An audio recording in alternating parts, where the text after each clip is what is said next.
Asamblea Nacional censuró y destituyó a Carlos Vaca como fiscal general del Estado.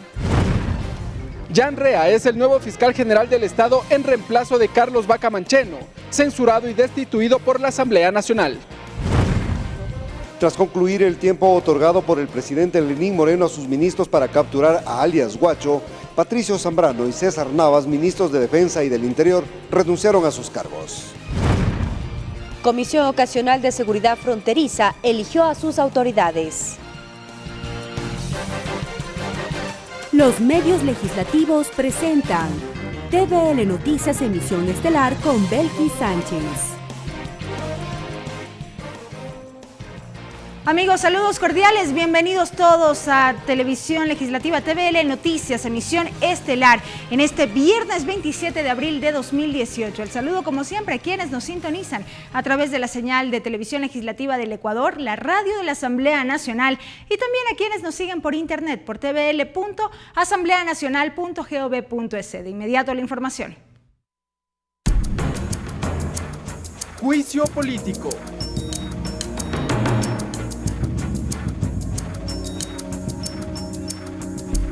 El Pleno de la Asamblea Nacional censuró y destituyó a Carlos Vaca Mancheno del cargo de fiscal general del Estado.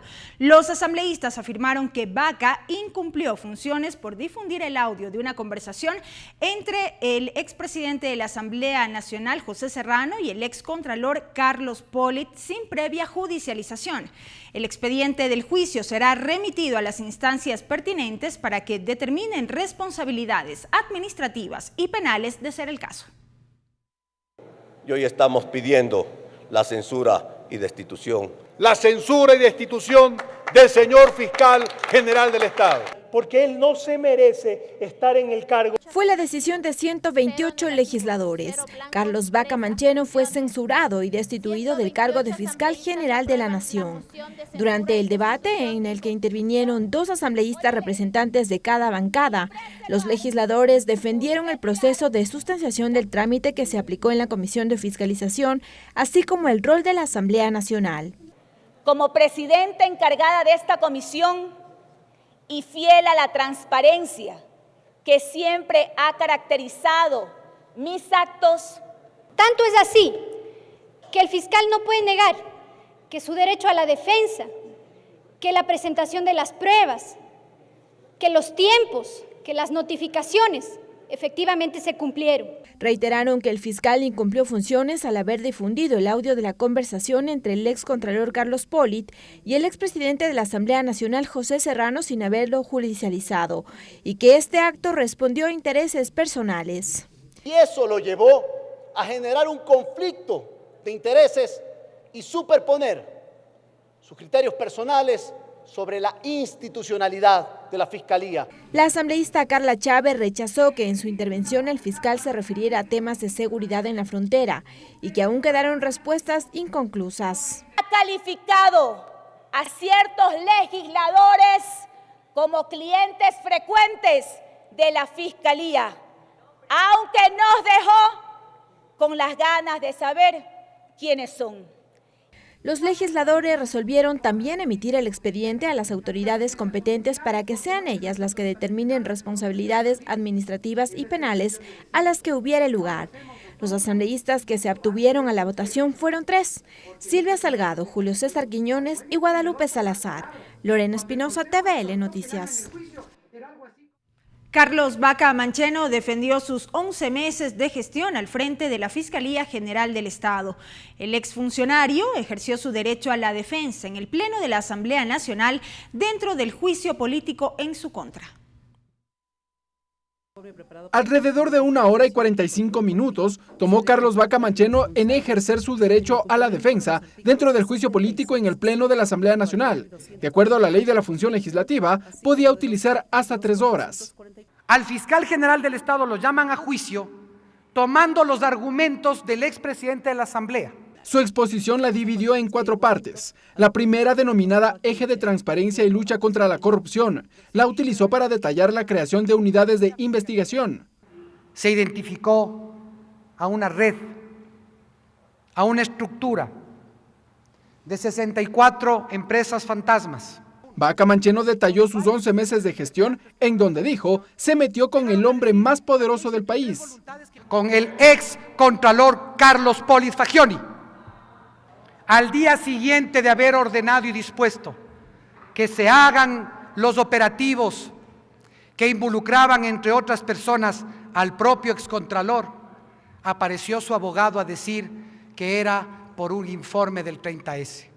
Y cuestionó el informe de la Comisión de Fiscalización. El informe está diciendo que yo tenía que haberme quedado callado y debía haber esperado, que haber hablado significaba atentar la institucionalidad del país.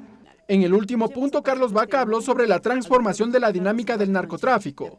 Expuso la situación en los 580 kilómetros en la frontera norte. Dijo que hay 27 pasos irregulares en el límite entre Nariño, Esmeraldas hasta Putumayo y que están identificadas 9 estructuras criminales y alrededor de 76,000 hectáreas de cultivo de hoja de coca. Una sola tonelada de cocaína podría representar miles, millones de dólares. Mancheno concluyó su primera intervención sin revelar los nombres de quiénes serían los clientes de la Fiscalía, como lo anunció durante una entrevista a inicios de semana. Ricardo Bravo, TVL Noticias. Los asambleístas Henry Cucalón y César Carrión señalaron que Carlos Vaca Mancheno perdió la confianza para ejercer el cargo de fiscal general de la Nación. Los legisladores intervinieron como interpelantes dentro del juicio político. El primer asambleísta interpelante fue Henry Cucalón, del Partido Social Cristiano. Señaló que tras la exposición de Carlos Vaca Mancheno, no se aclaró la participación de este en la comisión que investigó los hechos del 30 de septiembre del 2010.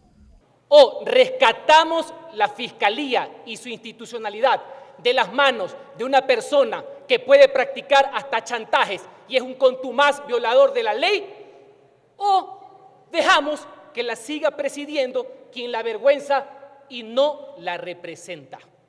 Cucalón rechazó la insinuación sobre que la Asamblea Nacional formaría parte de un complot. Y repudio que un descalificado y descarado haya pretendido ofender al Parlamento Nacional y a sus integrantes. Y afirmó que la gestión de Carlos Vaca puso en tela de duda la institucionalidad de la Fiscalía General del Estado. Así que disculpas con piola a otra esquina. Luego fue el turno del segundo interpelante, el asambleísta César Carrión. Él se refirió a los cargos que ocupó Carlos Vaca Mancheno durante el gobierno del expresidente Rafael Correa. Y ha pasado desfilando por varios ministerios en la gestión política, un experto, asesor político y jurídico. De acuerdo a la norma legal, Vaca Mancheno tuvo 1 hora para responder a la interpelación. Primero respondió a Carrión e insistió en que el juicio político se basa en las declaraciones que brindó en una rueda de prensa. Y en el informe de todas las pruebas dicen, es inconducente, no vale, no sirve, no funciona, no prueba incumplimiento, no prueba, no podemos valorar esto, Y dice que lo único que sí es probado y que está totalmente probado y es incontrovertido es que hubo la rueda de prensa. Carlos Vaca finalizó señalando que las pruebas presentadas no son materia del juicio político. Ricardo Bravo, TVL Noticias. La decisión del Pleno de la Asamblea Nacional de censurar y destituir a Carlos Vaca Mancheno como fiscal general del Estado genera varios puntos de vista. Por un lado, los legisladores de distintas bancadas sostienen que este acto generará mayor confianza sobre la institucionalidad de la Asamblea. Otros, en cambio, manifestaron que el informe de la Comisión de Fiscalización no sustentó realmente este juicio. 128 afirmativos. 0 negativos, 0 blancos, 3 abstenciones. En la votación, 3 casilleros se pintaron de color azul de abstención. Se trata de los legisladores Guadalupe Salazar, Julio César Quiñones y Silvia Salgado. Para la legisladora Salgado, su decisión se basó en el informe preparado por la Comisión de Fiscalización, al que lo calificó de simple. Les invito a leer el informe de la comisión, en donde desecha todas las pruebas, los argumentos y simplemente dice de que no se reservó, no se garantizó el carácter reservado de la información. Realmente coincido, demasiado simple como para sustentar un incumplimiento de funciones. A esta sesión plenaria, luego de la ausencia por varios días del asambleísta José Serrano, su presencia llamó la atención, pues estuvo pendiente de la intervención del exfiscal. Ante esta decisión del Pleno, dijo que hay temas más importantes que tratar. Tiene que salir adelante, tenemos una situación muy compleja en la frontera norte y todos tenemos que apoyar. Declaraciones del fiscal. Sin comentarios. Varios legisladores de distintas bancadas políticas vieron con buenos ojos el apoyo a que este juicio haya censurado y destituido a Carlos Baca. Una investigación responsable en torno a todo este tema que lastimosamente pues nos ha manchado a la Asamblea Nacional. Y aquí operó el sentido común, operó la dignidad de los asambleístas que venimos a representar al pueblo de manera plural. Pero si lo hace el propio fiscal de la Nación, generó no solo incumplimiento, sino desconfianza. Una vez destituido el exfiscal, el siguiente paso, según el asambleísta Luis Fernando Torres, es que el fiscal subrogante, Jen Rea, asuma este cargo. Una subrogación temporal porque habrá que designar al fiscal definitivo y esta designación no la hará la Asamblea, sino el Consejo de Participación Ciudadana después del concurso correspondiente. Cabe recordar que este es el tercer juicio político que lleva adelante la Asamblea Nacional en tan solo un año. Mariela Logroño, TVL Noticias. Y en efecto, Jen Rea Andrade es el nuevo fiscal general del Estado. Según el Código Orgánico de la Función Judicial, en caso de ausencia temporal o definitiva del fiscal general, el fiscal subrogante ejercerá las funciones de titular. Este 26 de abril, la Asamblea Nacional destituyó y censuró a Carlos Baca Mancheno tras cumplir con el proceso de juicio político. La mañana de este viernes, Rea se reunió con funcionarios de la Fiscalía General del Estado. A la cita también acudió Carlos Baca Mancheno. Jen Rea Andrade es fiscal de Imbabura y fue notificado el pasado 1 de abril para que ocupe el cargo de fiscal subrogante durante los 90 días de suspensión de Tania Moreno. Para la próxima semana se espera que el Consejo de Participación Ciudadana Transitorio informe el mecanismo para designar a las autoridades de control.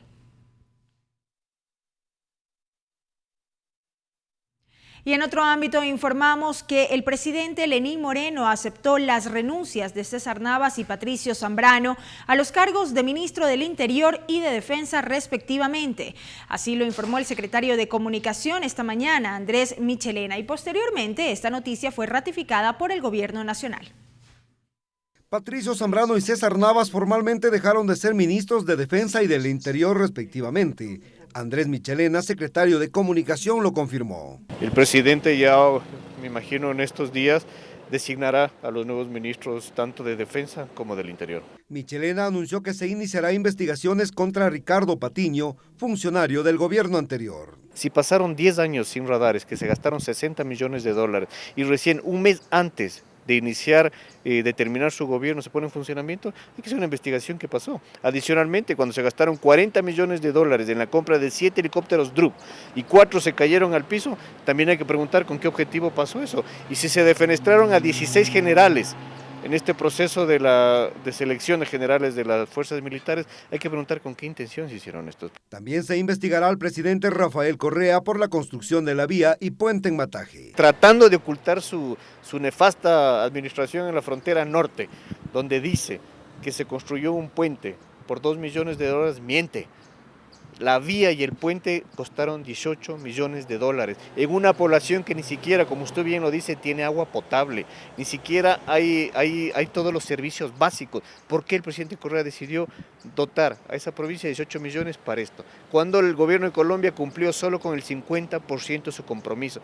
El secretario de Comunicación reiteró que la lucha es por alcanzar la paz en la frontera norte. Clever Aranda, TVL Noticias. Y atención, porque Lino Mauro Toscanini Segale es el nuevo ministro del Interior y Raúl Osvaldo Jarrín Román, el nuevo secretario de la cartera de Defensa Nacional. Las nuevas autoridades fueron designadas en dichos cargos a través del decreto ejecutivo número 382. Conozcamos más de sus perfiles. Lino Mauro Toscanini Segale es ingeniero comercial y economista por la Universidad Católica Santiago de Guayaquil. Tiene un posgrado en Economía de Empresas por la University of Dallas de Texas, Estados Unidos. Además, posee otras especializaciones en finanzas, negocios internacionales, economía y administración industrial. Fue rector de la Universidad Católica Santiago de Guayaquil. Trabajó como docente universitario y en diversas actividades en el sector privado y ha ejercido la representación de diversos organismos. Tiene varias publicaciones en áreas ligadas a la economía, comercio internacional y administración de operaciones. Raúl Osvaldo Jarrín Román. Fue ministro de Defensa Nacional entre el 2005 y 2006. Ha sido subsecretario de Defensa Nacional del Ecuador y secretario del Consejo de Seguridad Nacional. También jefe del Comando Conjunto de las Fuerzas Armadas. Ha ejercido diversos cargos, comandante de la Segunda División del Ejército y de la Cuarta División del Ejército, director de la Academia de Guerra del Ejército, decano de la Facultad de Ciencias Militares, agregado militar del Ecuador en la República Argentina y director de la Escuela Superior Militar Eloy Alfaro. Trabajó en la formulación del Libro Blanco de la Defensa Nacional. Es doctor en Ciencias de la Educación y expositor nacional e internacional. Ha publicado artículos y editoriales en revistas militares y en medios de prensa. Lino Mauro Toscanini Segale reemplaza a César Navas en el Ministerio del Interior, mientras Raúl Osvaldo Jarrín Román reemplaza a Patricio Zambrano como ministro de Defensa Nacional. Clever Aranda, TVL Noticias.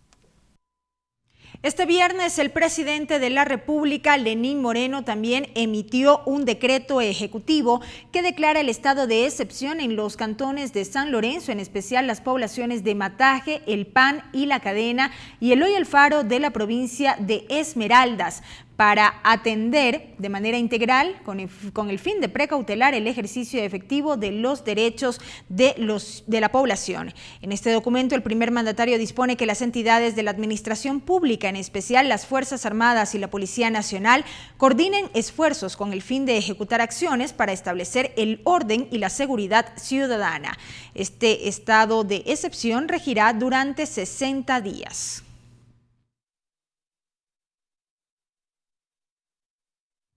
Y ahora les contamos que los asambleístas Juan Carlos Yar y Carmen Rivadeneira fueron electos presidente y vicepresidenta de la Comisión Ocasional de Seguridad Fronteriza, respectivamente. El próximo miércoles se prevé que la mesa presente un cronograma de actividades que, entre otros aspectos, contemple el tratamiento de reformas legales y la presencia de autoridades en esta mesa en materia de seguridad. Los asambleístas Juan Carlos Yar, representante de la provincia del Carchi, y Carmen Rivadeneira de la provincia de Esmeraldas, fueron elegidos como presidente y vicepresidenta de la Comisión Ocasional de Seguridad Fronteriza. Ambos perfiles fueron destacados por los asambleístas César Litardo y Lenín Plaza, quienes mocionaron sus nombres. A una persona que tiene una vinculación directa con la zona fronteriza. Una mujer luchadora que siempre ha estado atenta a lo que ocurre en el país y en su provincia. Luego de la toma del juramento, el titular de la mesa suspendió la sesión para retomarla en una próxima convocatoria.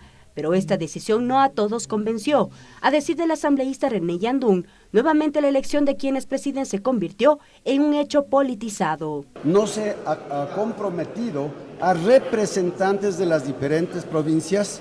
No se ha puesto por delante las necesidades que es necesario que se las conozca oportunamente. Y criticó que no se analice con urgencia la situación de seguridad en el país en una misma sesión.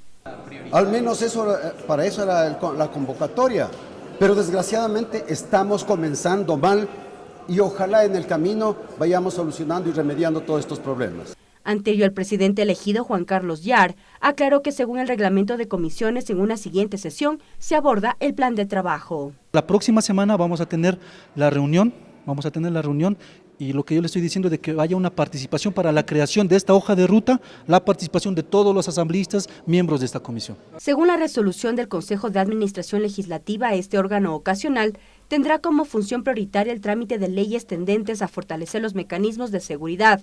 La Comisión Ocasional Fronteriza tiene un plazo de funcionamiento de 90 días, dentro de los cuales deberá cumplir con los objetivos para los que fue creada.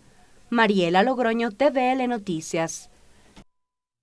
Expertos académicos analizaron la problemática que vive Ecuador en la frontera norte con Colombia y propusieron también estrategias para combatir el conflicto y alcanzar así la paz. Desde el legislativo, en cambio, se resaltó la construcción de proyectos de ley que contribuyan a la seguridad ciudadana. La Comisión de Relaciones Internacionales, la organización FES-ILDIS y el Instituto de Altos Estudios Nacionales IAEN realizaron un panel con expertos sobre la frontera norte, diagnóstico y estrategias para la paz, con el objetivo de abordar la problemática que acontece al país en los últimos meses y contribuir con estrategias. Es así que Rocío Pachón, directora de investigaciones del Centro de Análisis Estratégico Comando de Transformación del Ejército Nacional de Colombia, aseguró que el problema de la frontera entre Ecuador y su país no pertenece a dichos países, sino responde a una problemática de la región y que esto conlleva consigo otros delitos. Pero que realmente no solamente es droga, ¿no? Es decir, estamos viviendo un fenómeno que llamamos crimen organizado y estamos hablando de tráfico de droga, pero también tráfico de armas, tráfico de municiones, tráfico de personas. De su parte, Carla Álvarez, docente del IEN, expuso sobre la situación del tráfico de armas y los países que encabezan la lista de exportación. Brasil, como ustedes ven, tiene un flujo muy significativo de exportación de armas, porque es nada más y nada menos que el tercer exportador mundial de armas pequeñas y livianas. La presidenta de la Comisión de Relaciones Internacionales manifestó que es evidente que el crimen organizado ha tomado fuerza y que ahora la cooperación internacional es clave. Los Estados-nación creemos que se quedan limitados frente a estas amenazas transnacionales y la palabra cooperación se vuelve cada vez más estratégica. Cooperación ligada también a la soberanía. Por ello expuso que ante el calor de la problemática que enfrenta Ecuador, desde la Asamblea se trabaja en leyes como la de seguridad pública y del Estado y la de desarrollo fronterizo, que contribuirán en el resguardo ciudadano. Lorena Espinosa, TVL Noticias. Tiempo de una pausa. Al volver, más información en esta la emisión estelar de TVL Noticias. No se vayan. Regresamos con TVL Noticias, emisión estelar, luego de la siguiente pausa promocional. Continuamos con TVL Noticias, emisión estelar. Seguimos informando, gracias por acompañarnos. Por unanimidad de la Comisión de los Derechos de los Trabajadores de la Asamblea Nacional aprobó el informe para segundo debate del proyecto de reformas a la Ley de Seguridad Social, que propone el incremento de la pensión jubilar de 65 a $100 para el Seguro Social Campesino. El documento fue remitido ya a la presidencia de la Asamblea para la respectiva convocatoria a debate en el Pleno.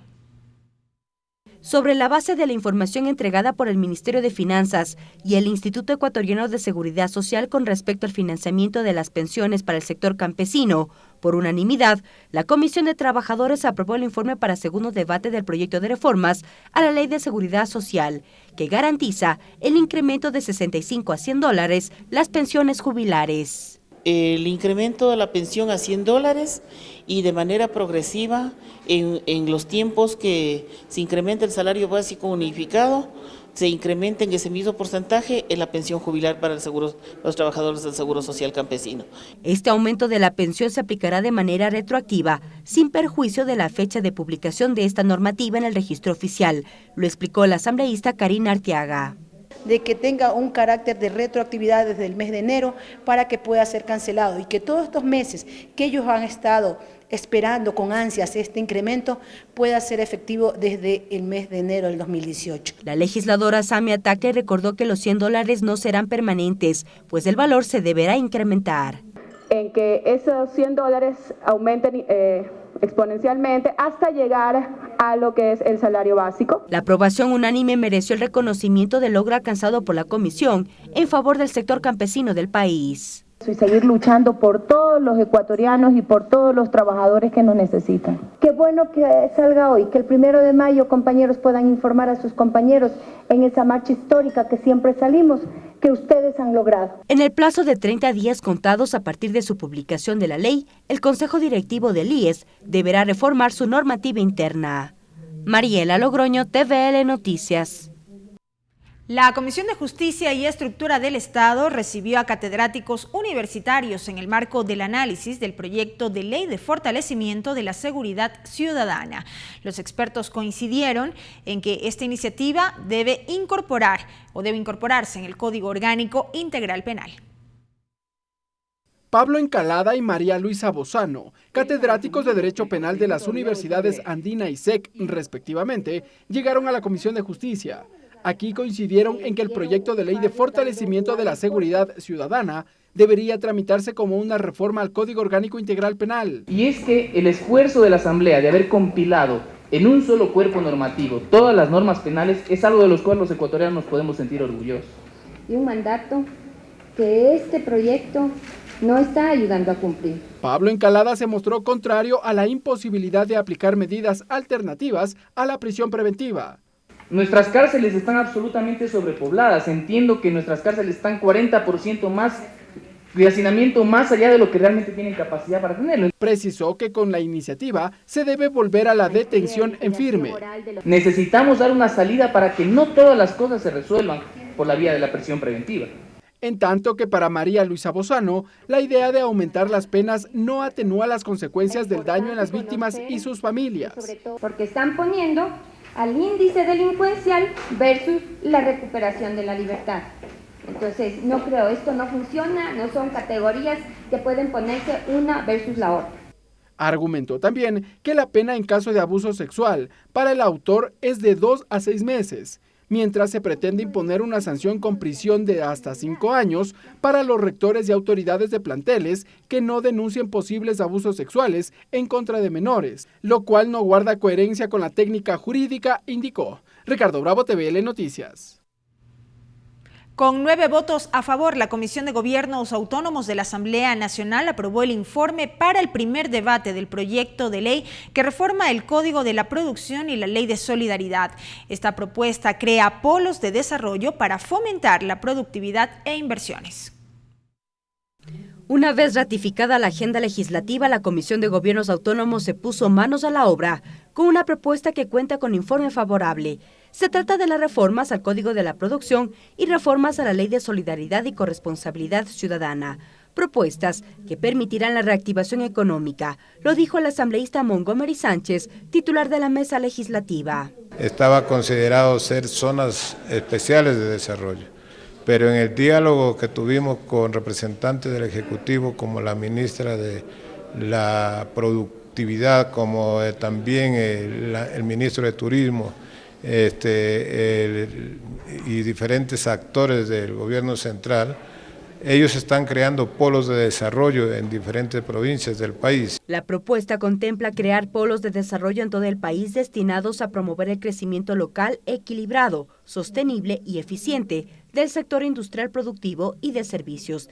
Estas iniciativas serán un impulso para la economía del país, señaló el asambleísta Javier Cadena. Este es un proyecto que necesita el aporte muchísimo del Ejecutivo, especialmente del MIPRO, y de algunos ministerios más también, reunirnos. Yo pienso de que en unos 2 meses a más tardar estaría para segundo debate y ser aprobado. Aspiramos de que intervenga también como colegislador la parte ejecutiva para no evitarnos de pronto algún veto por parte del señor presidente. A la par de esta iniciativa, la comisión se mantiene a la expectativa del envío del económico urgente, que a criterio del asambleísta Guillermo Celi permitirá trabajar conjuntamente con las propuestas legislativas en favor de la economía del país. Para inclusive, como existe ya un planteamiento del Ejecutivo, poder maximizar esos apoyos, esos incentivos tributarios que envía el presidente y debatirlo a través de esa ley que complemente y que genere un gran polo de desarrollo productivo, que es lo que necesita el país. Con 9 votos a favor, la comisión aprobó el informe para primer debate, cuyo documento será remitido a la presidencia de la Asamblea para convocatoria a debate ante el Pleno. Mariela Logroño, TVL Noticias. En tanto, la Comisión del Régimen Económico aprobó el informe para el primer debate del proyecto de ley interpretativa que otorga seguridad jurídica a las inversiones en alianzas público-privadas. La votación fue unánime. Esta propuesta es de iniciativa de la asambleísta Soledad Buendía. Previa votación, la Comisión del Régimen Económico analizó los alcances del proyecto de ley interpretativa de la Disposición General Sexta de la Ley Orgánica para la Reactivación de la Economía, Fortalecimiento de la Dolarización y Modernización de la Gestión Financiera, de iniciativa de la asambleísta Soledad Buendía. En la argumentación de la propuesta, la legisladora señaló que se busca garantizar la seguridad jurídica de todos aquellos inversionistas de proyectos de alianzas público-privadas. Es absolutamente un solo punto: seguridad jurídica para los inversionistas en el país. Esto garantiza desarrollo económico, esto garantiza que los ecuatorianos y ecuatorianas, al igual que los inversores extranjeros, puedan y vengan a invertir en el Ecuador, porque aquí hay garantías y seguridad jurídica. Este artículo aclara que esas nuevas medidas y requisitos establecidos en dicha ley para la exención del impuesto a la renta por dividendos o utilidades generados en proyectos públicos solamente se aplicarán para estos contratos a partir de la vigencia de la ley, es decir, a partir de enero de 2018. Garantizar la no retroactividad porque esto afectaría la seguridad jurídica de la inversión en el país. La iniciativa es buena, dijeron los asambleístas Gabriela Larreategui y Franco Romero, pero que se debe considerar también el rol del Servicio de Rentas Internas. Que el SRI puede, a través de resolución, crear obligaciones formales a los contribuyentes. No ha podido ningún contribuyente del Cantón Guaquillas beneficiarse de absolutamente nada. Luego del análisis, por unanimidad fue aprobado el informe para primer debate de esta iniciativa. Mariela Logroño, TVL Noticias. La aprobación de la agenda legislativa para este año y los primeros meses del 2019 ha sido destacada por actores políticos y sociales y resaltada también por medios de comunicación. A continuación, referimos el editorial que en este sentido difundió Diario El Comercio de Quito. La Asamblea Nacional al fin encuentra un camino que luce coherente. Por primera vez desde mayo del 2017 se ve una luz. Su andar ha sido tortuoso entre las rupturas de un bloque oficial que era numeroso, 74 legisladores, y que terminó partido en dos. Un ala se quedó con el nombre y el movimiento Alianza País, identificada con el presidente, y otra que se hace llamar Revolución Alfarista y que responde a la visión del exmandatario convertido en opositor furibundo de Lenín Moreno. AP cuenta con 27 asambleístas y Revolución Alfarista con 29. La corrupción que se empezó a investigar, los exministros prófugos o detenidos y el exvicepresidente en la cárcel y destituido dejó al oficialismo en cisma.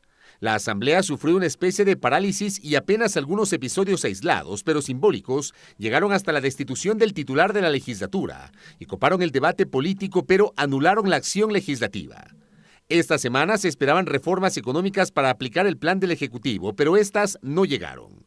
La presidenta de la Asamblea, con el Consejo Administrativo de la Legislatura y los jefes de las bancadas, llegaron a un acuerdo por primera vez en mucho tiempo. Hay una agenda de 48 proyectos hasta mayo de 2019, entre los que estarán las leyes económicas urgentes. Se estudiará en una primera etapa hasta agosto el Código de la Democracia y la Ley de Comunicación. Así se podrá acaso reparar en algo la estropeada imagen de la Asamblea Nacional. Cambiamos de tema. El defensor del pueblo Ramiro Rivadeneira señaló que no reconoce al Consejo de Participación Ciudadana por ser un órgano administrativo transitorio de origen gubernamental. Añadió que solo la Asamblea Nacional es el juez natural de la Defensoría del Pueblo y por tanto el único órgano que a través de un juicio político puede evaluar su accionar. Ramiro Rivadeneira, titular de la Defensoría del Pueblo, recordó que esta es la única institución del aparataje estatal que tiene normativa nacional e internacional que le blinda de este tipo de evaluaciones. No reconozco a un órgano administrativo, transitorio, de origen gubernamental, capacidad de evaluación de una institución nacional de derechos humanos. Rivadeneira indicó también que está a disposición para acudir ante el Pleno del Consejo Transitorio para ampliar y detallar las razones de su posición. La Asamblea Nacional es el juez natural de la Defensoría del Pueblo y por tanto el único órgano que a través de un juicio político puede evaluar mi accionar. No tengo temor a una evaluación política, pero estamos hablando del respeto a la institucionalidad.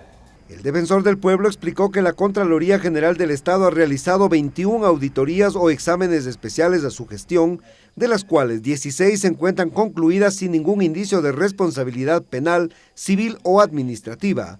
5 están en proceso y 3 de ellas iniciaron a día seguido la semana anterior. Hacer mención a la carta que envió la Alianza Global de Instituciones Nacionales de Derechos Humanos al Estado ecuatoriano, en la que le advierte del riesgo de que la Defensoría del Pueblo pierda su estatus A reconocido en Naciones Unidas, por vulnerarse su independencia y autonomía.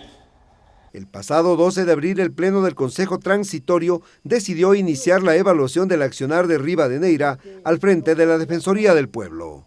Clever Aranda, TVL Noticias. Entrevista. Este 1 de mayo se conmemora el Día del Trabajador y este será el tema de nuestra entrevista de hoy con la asambleísta Liliana Durán.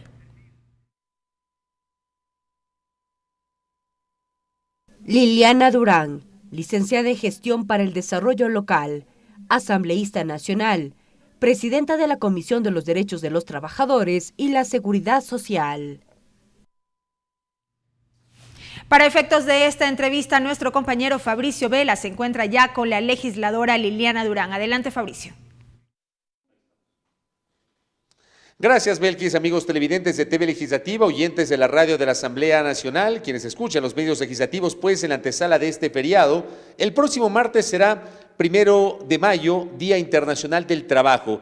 Coincidirá con el feriado, pero claro, organizaciones sociales, gremiales, sindicales están preparando marchas, concentraciones y diversas acciones para conmemorar este día. Vamos a dialogar en estos minutos con Liliana Durán, quien es presidenta de la Comisión Legislativa de Derechos de los Trabajadores y la Seguridad Social de la Asamblea Nacional, pero además es dirigente de la Central Unitaria de Trabajadoras y Trabajadores, la CUT. Liliana, qué gusto, ¿cómo le va? ¿Cómo está preparada la CUT y usted para el próximo martes? Bueno, yo más bien quisiera saludar a todos los trabajadores y trabajadoras del país desde mi rol de asambleísta nacional y de presidenta de la Comisión de los Derechos de los Trabajadores y la Seguridad Social.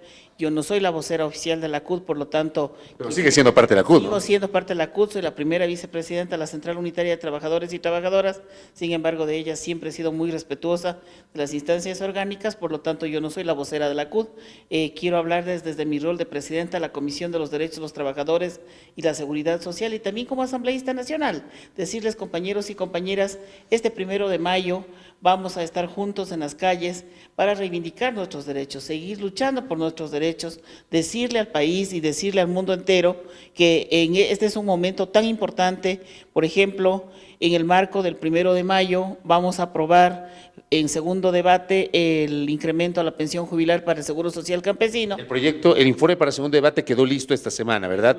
Que es el proyecto que envió el Ejecutivo el año anterior para reformar la Ley de Seguridad Social. Así es, y quedamos pendientes en este año porque lamentablemente las mismas instituciones del Ejecutivo recién nos comenzaron a dar la información. Por ejemplo, los estudios actuariales recibimos con fecha 12 de enero de este año y posteriormente la siguiente información requerida recibimos hasta el 25 de abril, es decir, hace pocas horas. Inmediatamente nos autoconvocamos a reunión en la comisión y aprobamos la elaboración del informe. Reconocer el equipo técnico profesional de la comisión trabajó intensamente, incluso hasta altas horas de la noche, con la finalidad de que tengamos listo. Ayer aprobamos el informe para segundo debate y seguramente la próxima semana ya estará colocado en el pleno para la discusión de este segundo informe y aprobación definitiva de este incremento. Ya que hablamos sobre aquello… Vale la pena incluso mencionar que por todos estos retrasos hemos considerado de que el incremento es retroactivo desde el mes de enero del 2018 y al mismo tiempo se hace un incremento porcentual en función del incremento del salario básico unificado. Por lo tanto, decirles a los trabajadores, a los jubilados y jubiladas del Seguro Social Campesino, finalmente con esta decisión de la Asamblea Nacional se está comenzando a hacer justicia con ustedes, que son quienes nos alimentan día a día y nos garantizan una alimentación saludable. Ahí se me adelantó usted porque justo eso le iba a preguntar, si esos $100 de incremento iban a ser estáticos, uno entendería que no, que va a haber un aumento progresivo en base al comportamiento del salario básico unificado. Sí, para clarificación a toda la ciudadanía y especialmente a los beneficiarios de este incremento, decirles que, por ejemplo, en este año, en el mes de diciembre, habrá una revisión desde el Ministerio del Trabajo a través del Consejo Nacional de Trabajo y Salarios, habrá la revisión de los salarios, del salario básico unificado, y precisamente en el mismo porcentaje que se incremente el salario básico unificado, se incrementará su pensión jubilar. Por lo tanto, no va a ser estático ese incremento, sino que año tras año irá revisándose, irá incrementándose en función de los índices inflacionarios y los diferentes otros elementos que hacen que hacen parte del estudio para el incremento del salario básico unificado. Correcto. Esa es noticia que se ha generado esta semana, que termina en la Asamblea Nacional. Pero, y desde su óptica, usted nos ha ratificado, nos ha recordado su rol de legislador, no como dirigente de la CUT, pero de su experiencia como dirigente laboral. ¿Cómo llega el Ecuador a conmemorar este 1 de mayo, Día del Trabajador? Sigo siendo dirigente de la CUT, sin embargo de ello lo que yo digo es no soy la vocera oficial porque hay un presidente y yo soy la primera vicepresidenta, entonces el presidente está en funciones, por lo tanto yo no soy la voz oficial de la CUT, sin embargo en mi rol de primera vicepresidenta, decirles a los trabajadores y trabajadoras que siempre los 1 de mayo, en primer lugar, se ha respetado el día propio del 1 de mayo. El día que caiga, sea lunes, sea sábado, sea domingo, sea jueves, el día se ha respetado y no se ha movido como el feriado. Ahora yo siento que hubo una suerte de una desmovilización desde el Ejecutivo al declararnos en primer lugar de que el 1 de mayo íbamos a trabajar y en lugar de ello íbamos a marchar el 30 de abril y después nos cambiaron de opinión y dijeron que marchen el 1 de mayo en la tarde, que nos iban a dar feriado el martes en la tarde y finalmente se nos devolvió al estatus de toda la vida, que ha sido que siempre el 1 de mayo se respeta porque es el día de los trabajadores y trabajadoras del país y del mundo. A nivel laboral, a nivel, por ejemplo, de la normativa y de la relación del trabajador con el empresariado, del servidor público con la autoridad, ¿cómo llegan los ecuatorianos a conmemorar esta fecha? Bueno, decirles que desde la Comisión de los Derechos de los Trabajadores y la Seguridad Social contamos ya con un primer borrador, que es con primer borrador del Código Orgánico Integral del Trabajo, que está en este mismo momento en manos de los y las legisladores de la Comisión. Están haciéndose los últimos ajustes y las revisiones necesarias con la finalidad de sacar ya el documento borrador del cual vamos a partir la construcción del Código Orgánico Integral del Trabajo. La estructura que hemos pensado con la finalidad de darle mejor viabilidad al manejo de esta herramienta que es fundamental para el país, como es un Código Orgánico Integral del Trabajo, está contemplado en 6 libros, un primer libro que está en donde se establece, se coloca toda la normativa preliminar, es decir, y todos los derechos y obligaciones comunes, tanto para trabajadores y trabajadoras del sector público como del sector privado. El siguiente libro, el libro 2, va a contemplar toda la normativa relacionada para el servicio público. El libro 3 va a ser lo relacionado al servicio privado. El libro 4 va a estar relacionado, finalmente, se reconoce a los trabajadoras y trabajadores autónomos y ese libro 4 va a contener toda la normativa para las relaciones laborales y dinámica laboral en el trabajo autónomo. El libro 5 es un libro interesante también porque va a estar contemplando toda la normativa que está relacionada con el trabajo protegido. Por ejemplo, adolescentes en edad de trabajar, que son a partir de 15 y 18 años, entre 15 y 18 años, para las personas de discapacidades, para algunos otros sectores que es necesario el trabajo sexual, por ejemplo, que necesita estar protegido porque tiene unas aristas bastante particulares. Y luego tenemos un libro 6 que va a contemplar todo el tema de administración y control del trabajo. Es decir, nosotros hemos considerado que es necesario hacer una revisión, incluso mejorar el estatus de las inspectorías del trabajo, de la Inspectoría del Trabajo en general, con la finalidad de que exista garantía en la defensa y en observancia de la aplicación del derecho al trabajo. Ahí le pregunto, claro, me parece interesante obviamente y viene a ser una cuestión totalmente nueva que un solo cuerpo normativo se incorpore a la legislación para los trabajadores del sector privado frente a los servidores del sector público. Porque hoy, por ejemplo, y yo le pregunto si eso se va a analizar, hoy hay diferencias. Por ejemplo, en el sector privado se mantiene el derecho a la sindicalización. En el sector público esto como que fue regulado, tuvo algunos bemoles en la última década. El tema de las vacaciones, por ejemplo, un régimen se aplica para el sector público, otro para el sector privado. Digamos, son elementos que generan preocupación. Dentro del sector público mismo había un grupo de trabajadores que tenían 15 días y otro grupo de trabajadores que tenían 30 días. En el sector público había trabajadores regidos por el Código de Trabajo y otros por la Ley del Servicio Público. Entonces ahora el objetivo es tener posibilidad de unificar, homologar derechos a todos los trabajadores y trabajadoras del sector público, en primer lugar, lo cual se hizo ya a través de la LOCEP. Sin embargo, de ello todavía existen algunas interpretaciones inapropiadas con respecto al tema cuando se trata de aplicar la LOCEP. Entonces, el objetivo nuestro ahora es, al incorporar toda la normativa que refiere a relaciones laborales en un solo cuerpo legal, que es el Código Orgánico Integral del Trabajo, significa que vamos a ir colocando todo, por ejemplo, con respecto al sector público. En primer lugar, homologar beneficios, como es el tema de las vacaciones. Todos los trabajadores y trabajadoras, los servidores y servidoras públicas tendrán derecho a los 30 días de vacaciones, ¿verdad? El derecho a la organización sindical nunca estuvo negado. Lo que siempre se habló es de limitar el tema de la contratación colectiva, pero tengamos en cuenta que el contrato colectivo no es el derecho es a la negociación colectiva. Y estamos articulando también todo este proceso con la ratificación del convenio 151 y 154 de la OIT. Es decir, en el sector público sí puede haber sindicalización. Desde luego. ¿Quién mejor que los propios trabajadores de cada una de las instituciones? Por ejemplo, hablemos de las hidroeléctricas en este momento. ¿Quién mejor que sus propios trabajadores sean los que protejan las inversiones grandes que hay en las hidroeléctricas y que sean los que defiendan en un supuesto no consentido de que algún gobierno venga y quiera privatizar las hidroeléctricas, por ejemplo? ¿Quién mejor que los propios trabajadores para defender el derecho legítimo que tenemos todos los ecuatorianos y ecuatorianas a tener esas mega obras y esas inversiones tan importantes para poder sostener la economía del país? Okay, cierro porque se me termina el tiempo.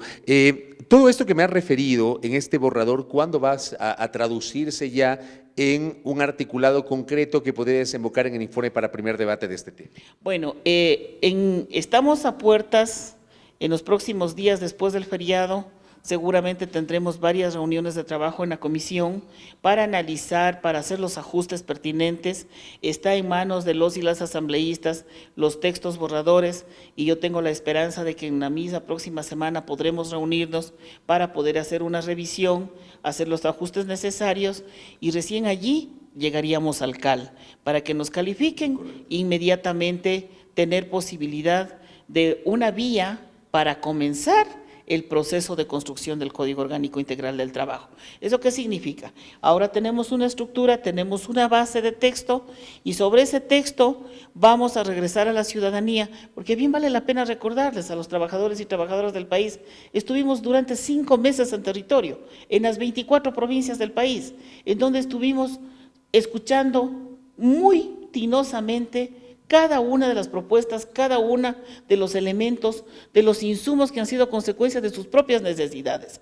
Ahora ya tenemos el texto, tenemos la sistematización y vamos a regresar a ustedes para con ustedes de la mano seguir redactando el Código Orgánico Integral del Trabajo y espero que en un proceso de 2 meses más o menos estaremos ya pensando en la construcción de un primer borrador. Correcto, ahí me queda claro. Un primer informe, digamos. Correcto, me queda claro. Gracias, Liliana, por la gentileza. A ustedes muchas gracias por la cordial invitación. Gracias a Liliana Durán, quien es la presidenta de la Comisión Legislativa de Derechos de los Trabajadores. Muy interesante este diálogo porque nos ha permitido abundar respecto del estado de las relaciones obrero-patronales, así como también el trabajo que hace la Comisión de la Asamblea Nacional en torno a este tema. Hasta aquí este diálogo con Liliana Durán. Belkis, por favor. Gracias, Fabricio, por ese reporte. Amigos, es tiempo de una nueva pausa. Al volver, más información. Quédese en nuestra sintonía. Regresamos con TVL Noticias, emisión estelar, luego de la siguiente pausa promocional. Continuamos con TVL Noticias, emisión estelar. Más información, amigos. Este viernes y con la presencia de la presidenta de la Asamblea Nacional se llevó a cabo la ceremonia de ascenso de clases y policías de la escolta legislativa. Al inicio de este acto, los jefes policiales rindieron honores a la titular de la legislatura, Elizabeth Cabezas. Luego se procedió a la entrega de palas e insignias a 27 miembros policiales. En su intervención, el coronel de Estado Mayor Pablo Dávila, jefe de la escolta legislativa, destacó el trabajo de los caballeros de la paz y el justo reconocimiento reconocimiento a su labor. De su lado, la presidenta de la Asamblea, Elizabeth Cabezas, dijo que las insignias enorgullecen a todos, pues gracias a ese gran grupo policial el Parlamento cuenta con seguridad. La presidenta Cabezas aprovechó el momento para hacer un llamado al compromiso de seguir trabajando. Director Nacional de Delitos.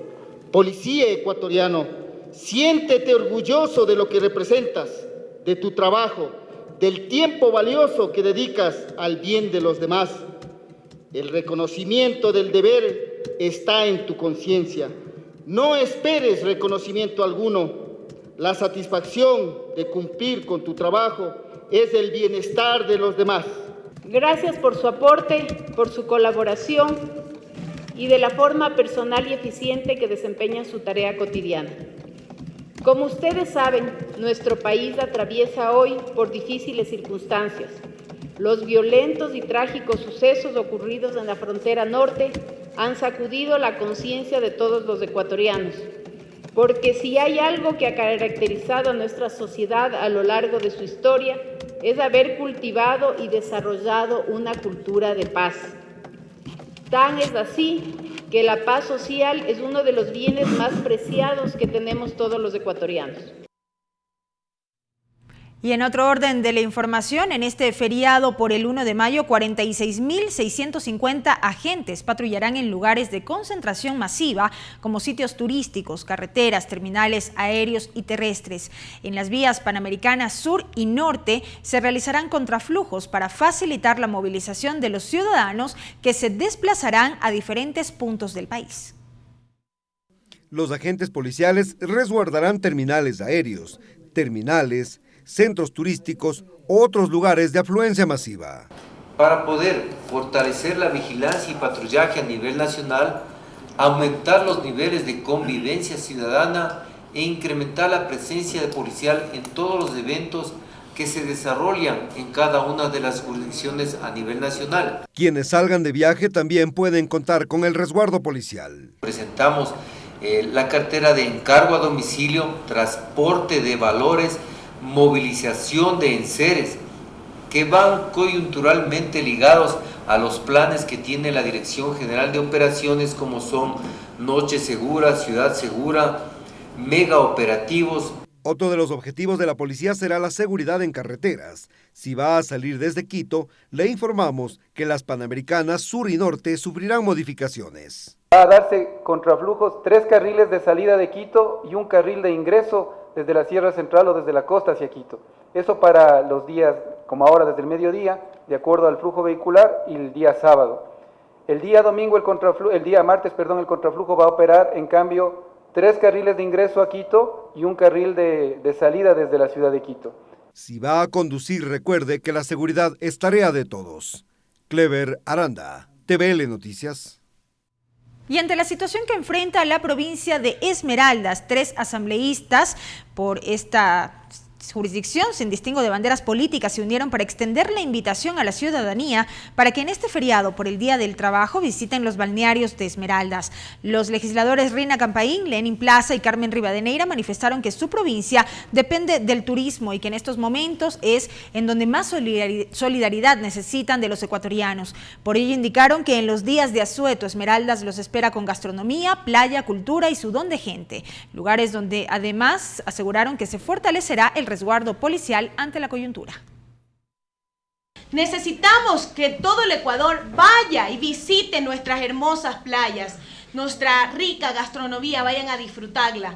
Nosotros, es verdad que los momentos que estamos pasando son muy difíciles, pero también es importante que sepan de que la provincia de Esmeraldas es una provincia de paz. Esperamos esa solidaridad del pueblo ecuatoriano para visitar nuestra provincia, que necesita una urgente reactivación económica y pasa por el turismo que ofrece a través de los diferentes destinos que tiene nuestra provincia. Con nuestros mejores esfuerzos, con nuestro mejor ánimo para recibirlos, y están en ello también trabajando todas las autoridades de policía, del ejército. El 25 de abril, el fotógrafo de diario El Comercio, Paul Rivas, secuestrado y asesinado en manos de grupos narcoterroristas, hubiese cumplido 46 años. En honor a su memoria, sus familiares y amigos organizaron una exposición fotográfica que recoge su experiencia como fotoperiodista entre el 2008 y el 2018. Quienes conocieron a Paul lo describen como un ser humano sensible y muy profesional. La exposición denominada El Pintor de Luz consta de 3 series fotográficas que muestran la experiencia del fotoperiodista Paul Rivas, secuestrado y asesinado en manos de grupos narcoterroristas. La serie Desaparecidos y Tatuados en la Piel de 2013 relata el drama que viven los familiares de personas desaparecidas. Y precisamente ese es el mensaje que captó con su cámara, el sentir de los familiares al no saber nada de los suyos. Quienes lo conocían recuerdan su don de gente, su sensibilidad y su capacidad de llegar a la gente y meterse en el papel del personaje que quería retratar. Por ello a la exhibición llegó María de Lourdes Mejía, protagonista de la serie Desaparecidos. Aún recuerda cuando Paul llegó a su casa y le propuso revelar su dolor. Yo ese día yo le dije, bienvenido a mi humilde hogar. Y qué dolor, porque francamente, no me imaginé que de ese día y muchas veces que él caminó con nosotros por todo lado, ahora él ya no está. Esta muestra recibió el premio Eugenio Espejo en 2014. El trabajo lo realizó con su compañera periodista Ana María Carvajal, quien describe la pasión que él ponía en cada clic de su cámara. Él me contó de la idea de este fotoreportaje y al principio yo decía, ¿será que la gente se deja? La gente puede tener como resquemor de mostrar su piel, de mostrar su sentimiento de esa manera. Palma Real, la cuna de la concha, es otra de sus series. Aquí Paul relató la vida de las personas que viven en un pueblito ubicado en Esmeraldas, al límite fronterizo entre Ecuador y Colombia. En las fotografías muestra cómo los niños y adultos de la frontera juegan y trabajan para olvidar el peligro que los acecha en la zona. A mi papá lo que más le encantaba era hacer retratos, donde se capte las expresiones y los sentimientos de las personas. Y lo logró con Jefferson Pérez. Definitivamente otra de sus pasiones era la fotografía deportiva. En Murcia, la cámara de Paul captó la última competencia del ecuatoriano Jefferson Pérez en el Circuito Mundial de Marcha en 2008. En la exhibición también constan fotografías del periodista Javier Ortega y el conductor Efraín Segarra, sus 2 colegas que formaron parte del equipo de diario El Comercio que viajó a Mataje para realizar su trabajo periodístico. Lorena Espinosa, TVL Noticias. Una de las opciones para visitar y disfrutar de este feriado, amigos. De esta manera finaliza la emisión estelar de TVL Noticias, no sin antes los dejamos a ustedes con la agenda cultural para este fin de semana y este feriado con Tatiana Sonnenholzner. Buenas noches.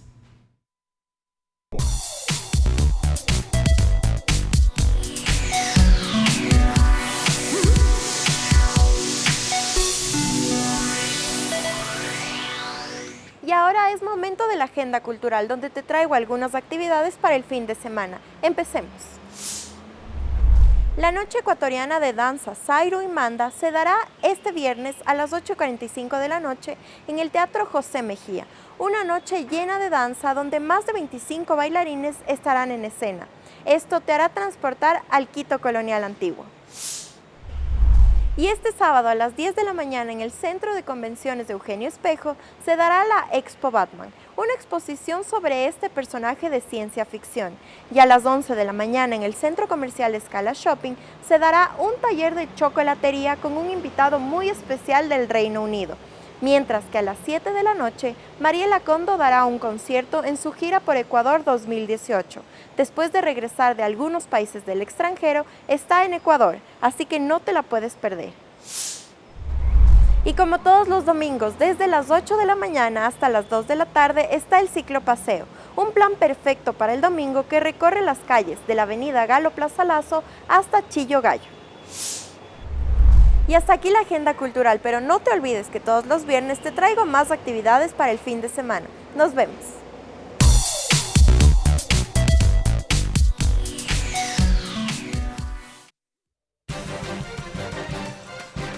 Los medios legislativos presentaron TVL Noticias, emisión estelar.